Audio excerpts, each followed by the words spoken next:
You remember those purely social internet forums? If you don't, then this might seem weird to you, but back in the days before Facebook, MySpace, Instagram, or the word social network existed outside of lecture halls, if you wanted a place to hang out online that wasn't open to the public, then private message boards were pretty much your only decent option.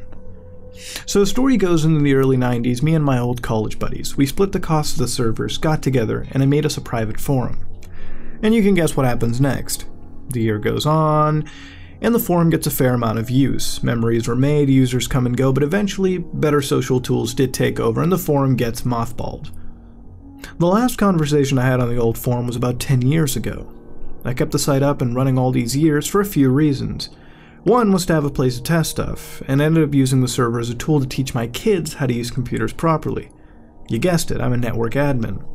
Skip to the present day, and about 4 weeks ago, you can imagine my surprise when I get an email informing me that new users are registering accounts on the forum. At first I figured it was some of the old guys coming back for nostalgia.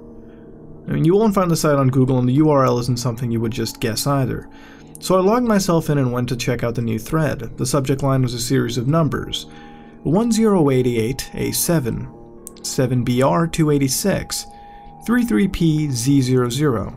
I clicked on title to inspect the conversation, but there was only one post. A series of letters and numbers with spaces at random intervals, too long to post here. At first I thought it was just a prank, so I checked the admin log for IPs just to see who it was.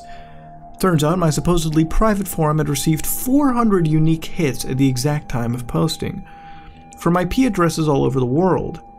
I should have known that, then something weird was going on, but I was curious and it felt like a puzzle I was being asked to solve. As I whacked my brain over the next few days, I began to research as much cryptography as possible, but whatever code these posts were in wasn't something I could just decipher. After about 3 days of searching, another post appeared, in much the same theme, and again there were about 400 unique hits at the time of posting that prevented me from finding the origin. This is when things began to take an even stranger turn. So far, the same user had posted each entry in the thread. A few hours after the second post, 5 other users started leaving messages, all of which were huge entries of letters and numbers. The post came flying in over a 4-hour period until they just stopped, and the server started going insane. CPU and RAM usage began to max out, but the traffic never changed. At that point, I had seen enough and pulled the plug on the server, assuming it was just being used as a Bitcoin miner, and forgot about the whole thing.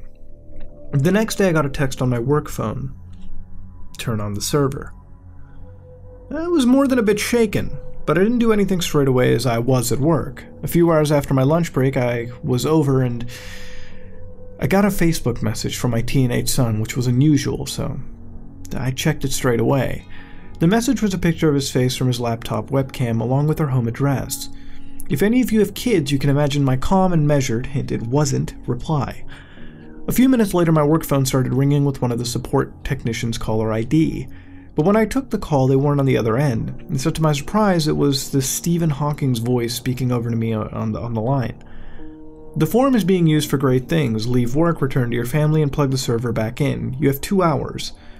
I knew that was a threat, and I'm not an idiot, so I didn't take any chances. I raced back home, plugged the server back, and waited for a response. My personal phone buzzed this time with a new text message from my daughter. Well done. No more interference. We're waking up. Waking up? What the hell did that mean? I made myself a coffee and tried to log into the server, but I was locked out. Whatever was happening, they had full access to everything we owned, which shouldn't even be possible. The more I thought about it, the crazier my theories got, until eventually I realized whatever was happening was way beyond my capacity to deal with. You remember the old college buddies I set the forum up with? Well, yeah, one of them works for the NSA, and his name is Pete. I figured that if anybody would be willing to help me out with this, it would be him. I mean, I didn't trust local police to have the know-how, and the FBI doesn't exactly have a call here if you don't think the local police force have the ability to deal with your situation without getting your family killed hotline, you know. I just decided a way to contact him without them realizing what I'd done. I needed it. I knew I was traceable via my phone GPS, so they would know wherever I went with them. I also know my car would be tracked the same way, so I couldn't go anywhere with them. But I also couldn't leave them at the house or they might get suspicious. I had no idea to what extent they had access to CCTV around the area, or the other webcams in the house or at work either, so I had to make everything seem normal, but not too normal. I drove back to work with the phone, my work laptop, and a hoodie. When I arrived at the office, I sat at my desk, returned my devices to their usual places, and got back to work. When I was satisfied a believable amount of time had passed, I began Operation Call for Help. Step 1. I walked at a smooth and completely normal pace down the hallway and to the left where I entered a conveniently camera-free server room. Step 2.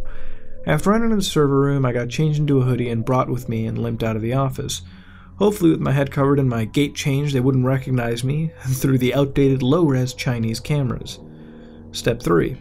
As soon as I got out of the office, I limped to the nearest bus station and took a ride to the nearest mall where my Oscar-winning Dr. House performance would take me to the nearest mobile store. With a piece of paper on, which I had written my friend's phone number, I quickly hobbled over to the men's bathroom, picked a stall, and made the call. The phone rang, then it rang again, and then I hit voicemail. No worries. Hang up and try again. No answer? Shit. It took 12 tries in the mall toilets before I got anywhere, and when I finally got through to him, he understandably wasn't very happy. Who the fuck is this, and why have you called me 12 times? I blurted out as much as I can in about 30 seconds. I even got as far as the weird code still being posted on the forum, then the son of a bitch hung up on me. I just sat there for a few seconds, stunned. I don't know what else to do, so I dialed in 911, but before I could put the call through, the burner phone rang. Unknown number. And it was Pete. He spoke very quietly down the line and told me he couldn't talk on his personal number, but that I did the right thing by calling him. I quietly picked up the story from where I had left off, leaving out no details. I feel sorry for the guy who sat in the other bathroom stall. He must have thought I was a maniac. After I finished, I felt the tone of the conversation change, and then it wasn't my turn to listen as he blurted out a ton of technical questions about the nature of the traffic and forum posts. I told him he could see the post for himself if he got onto the website, but he quite wisely told me that that would be a pretty bad idea. Any unexpected traffic that they spot would be a dead giveaway. I told someone that, this was happening. Then I asked what the hell he thought was happening. How could they even have found our old forum, let alone have the resources to infiltrate my life like this? He tried to bypass the question, but I kept pressing him. I figured my kids were in danger and had the right to know who the hell these people were, but he refused to answer and told me to head home. I refused to cooperate until I knew who was threatening my family. He said it's not a matter of who, it's a matter of what. That's all you need to know for your safety and mine. Agents will be at your house in a few hours, your family home, and we'll take it from there. And I couldn't believe what I was hearing. I'm a glorified network guy whose computer was probably hacked by well-informed Chinese kids somewhere. Now my family is being questioned by federal agents. And what the hell are these people, and why is the federal government getting involved so quickly?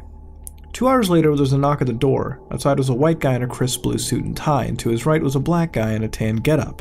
Both were easily 6'5" and had little American flag pins on their collar, and I realized that I had walked into an episode of Homeland. The two introduced themselves as NSA agents, but I don't recall their names.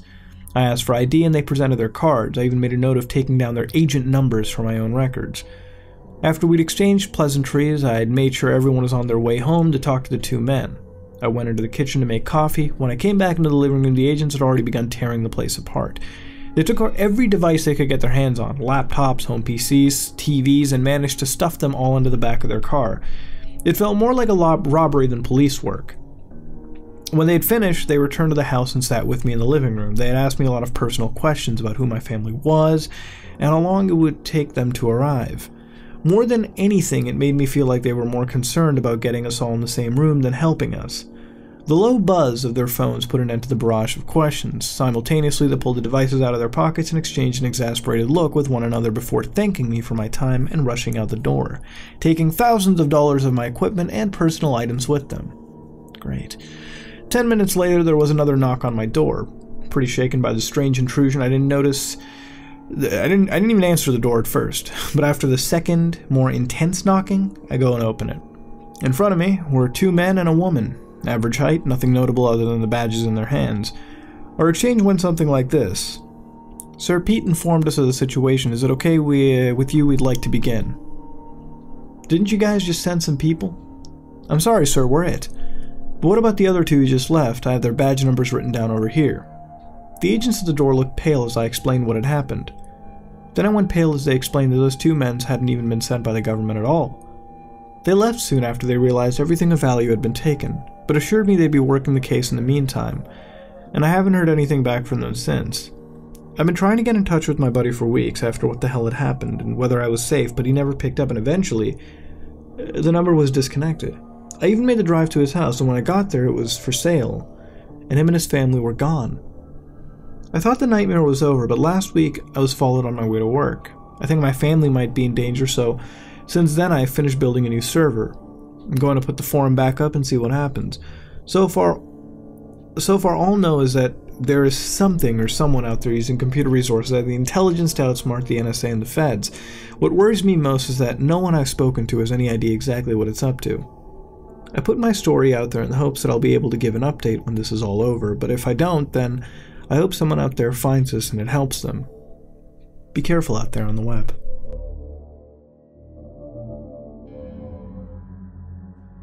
That, ladies and gentlemen, was a person that used to run a dead internet message board. Now, for those people who don't recall internet message boards or BBS, it's old school stuff. Back then, internet message boards were pretty common before MySpace and things kicked up.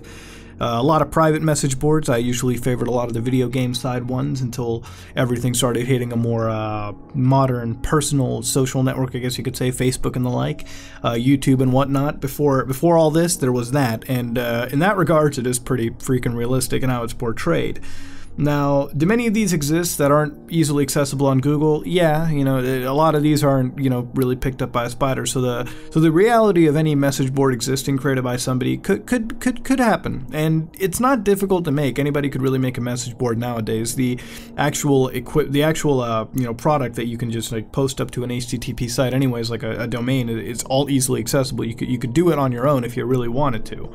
Now, this individual created a message board. We don't know exactly what the message board was primarily used for, but we know at one point, after several years, well past college, these people decided that, well, their message board is going to be used by this unknown party. Well, not decided, rather than this one curator who left it there just in the, you know, sole purpose of having an experiment, realized that, well, at one point, people are going to come in just randomly. At first, maybe they thought for nostalgia, but it turned out to be a much more sinister reason. And that's where I think the story ends for me entirely.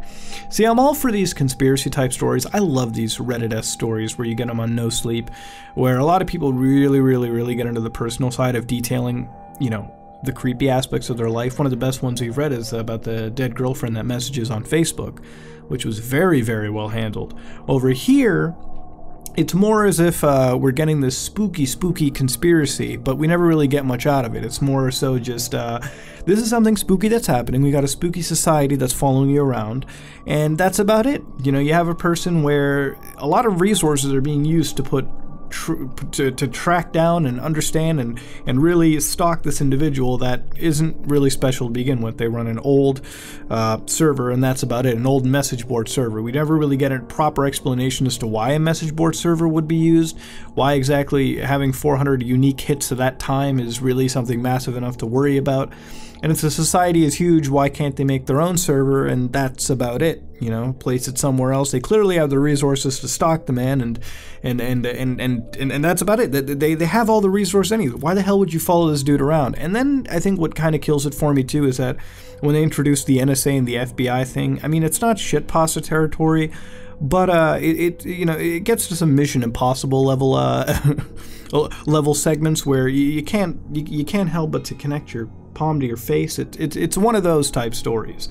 Now, it doesn't really devolve to the point where it makes it so cringy to the point that I just stop the VO entirely and completely axe the project. No, but it kind of gets there. Now, over here at the end, we encounter two people that are mocking themselves up as agents. They come inside, steal all the good stuff, all the electronics, take it away, presumably due to the fact that they don't want any evidence or any sites that they're tampering with any of that material, because they were clearly on the webcams riding around to look at the family, right?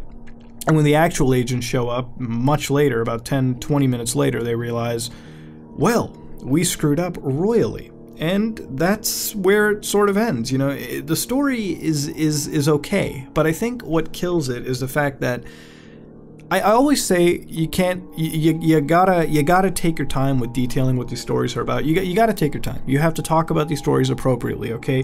You can't give too much and you can't give too little. There is that fine line of what you have to talk about, all right? When you introduce a spooky society, a creepy society rather, and you never build up to what it is or what their motives are, and when you actually detail the massive size and scope of what they do and how much resource they really have, it makes you wonder why they even need this small-time stuff to begin with. It makes you just wonder, and it sort of pulls you out of the experience entirely. You start asking way too many questions for your own good. An internet campfire story should just be one where you're engrossed listening rather than asking a million questions. But then again, that might just be me. So let me know what you think about the story. Let me know what you would change to make it better. As always, I do like hearing your output on what these stories can detail and what you would change to make them better. If you like what you saw, please like, comment, and subscribe. Dislike it if you dislike it. This has been another episode of Creepypastas, part of Haunted Gaming. This is me, Mudahar, and I am out.